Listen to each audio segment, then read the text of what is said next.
आज की खबर किसी युद्ध भूमि की नहीं बल्कि ट्विटर की है, जिसे हम अब एक्स के नाम से जानते हैं।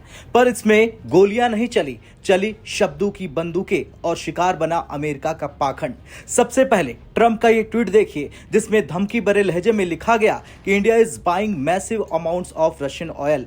I will be rising tariffs on India, make India पे। ये शब्द है डोनाल्ड ट्रंप के, अमेरिका के राष्ट्रपति के, जो मोदी को अपना दोस्त बताते हैं, जो मोदी की नकल करने से कभी पीछे नहीं हटते। और इनकी तारीफ में लिपटा एक और तीर छोड़ गया, इस बार उनके करीबी और रिपब्लिकन सांसद लिंडसे ग्राहम ने। उन्होंने लिखा कि भारत जैसे देशों को युद्ध से होने वाले लाभ की कीमत चुकाने पर मजबूर करना एक अच्छी शुरुआत है, यानी भारत को सजा दो क्योंकि वो रूस से तेल खरीद रहा है। लेकिन अब एंट्री होती है एलन मस्क की कंपनी यानी एक्स की। जिस प्लेटफॉर्म पर यह अमेरिकी नेता अपनी धमकियां दे रहा था, उसी ने कम्युनिटी नोट डालकर उसकी बोलती बंद कर दी और लिखा कि हिपोक्रेसी अलर्ट। अब कहानी शुरू होती है तथ्यों की, और यहीं से अमेरिका का पाखंड एक्सपोज होता है। डोनाल्ड ट्रंप और लिंडसे ग्राहम जैसे नेताओं की रणनीति साफ है कि यूक्रेन युद्ध में भारत को घसीटो, रूस से तेल खरीदने को लेकर भारत को दोष दो, जबकि खुद अमेरिका और यूरोप चुपचाप उसी रूस से अरबों डॉलर का व्यापार कर रहे हैं। लेकिन कम्युनिटी नोट्स ने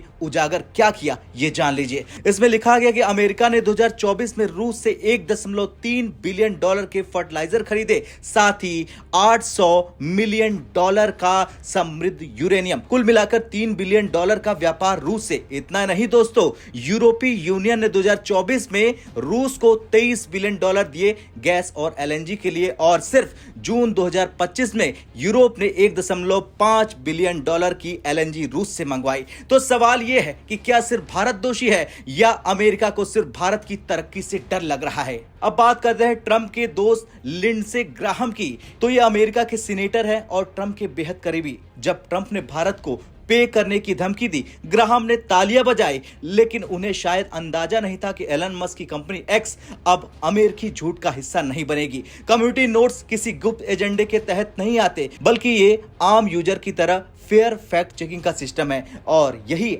आज अमेरिका को चोट कर रहा। भारत रूस से तेल खरीद रहा क्योंकि वो सस्ता है और क्योंकि भारत की जरूरतें रूस पहले पूरी करता है, अमेरिका की नहीं। मोदी सरकार की नीति साफ है, India will buy oil from wherever it benefits us. जब यूरोप और अमेरिका खुद अपने नागरिकों को महंगे बिलों से बचाने के लिए रूस से व्यापार कर रहे थे, तो भारत पर उंगली उठाना सिर्फ दोगलापन है। जब लिंडसे ग्राहम ने कहा कि मेक इंडिया पे, उन्हें शायद ये नहीं पता था कि आज की दुनिया में कोई भी बयान छिप नहीं सकता। कम्युनिटी नोट में जो लिंक जोड़े गए वो न्यूयॉर्क टाइम्स, रॉयटर्स और बेलोना जैसे प्रतिष्ठित संस्थानों के लिए लिए गए हैं। मतलब झूठ को काटने के लिए तथ्यों की तलवार चली, और वो भी उसी प्लेटफॉर्म पर जहां झूठ बोला गया था। अब सवाल यह कि एलन मस्क की कंपनी एक्स ने क्यों बदली दिशा। दरअसल एक्स अब महज एक सोशल मीडिया प्लेटफॉर्म नहीं, बल्कि एक जवाबदेही आईना है। एलन मस्क ने इसे सेंसरशिप से मुक्त कराया, लेकिन एक शर्त पर, ट्रांसपेरेंसी। कम्युनिटी नोट्स मस्क का सबसे बड़ा हथियार बन चुका है झूठ, पाखंड और राजनीति चालों के खिलाफ। तो अब अमेरिका ने भारत को निशाना बनाया, लेकिन उसी के नागरिकों और एक्स के यूजर ने अमेरिका को बेनकाब कर डाला। आज भारत सिर्फ एक बाजार नहीं बल्कि एक पावरफुल प्लेयर है। भारत की विदेश नीति अब वॉशिंगटन या ब्रसेल से तय नहीं होती। भारत अब रूस से भी तेल खरीदता है, ईरान से भी तेल लाएगा, ब्रिक्स में डॉलर को चुनौती देगा और अमेरिका के टैरिफ धमकियों का जवाब देगा, क्योंकि भारत अब न दबेगा न झुकेगा।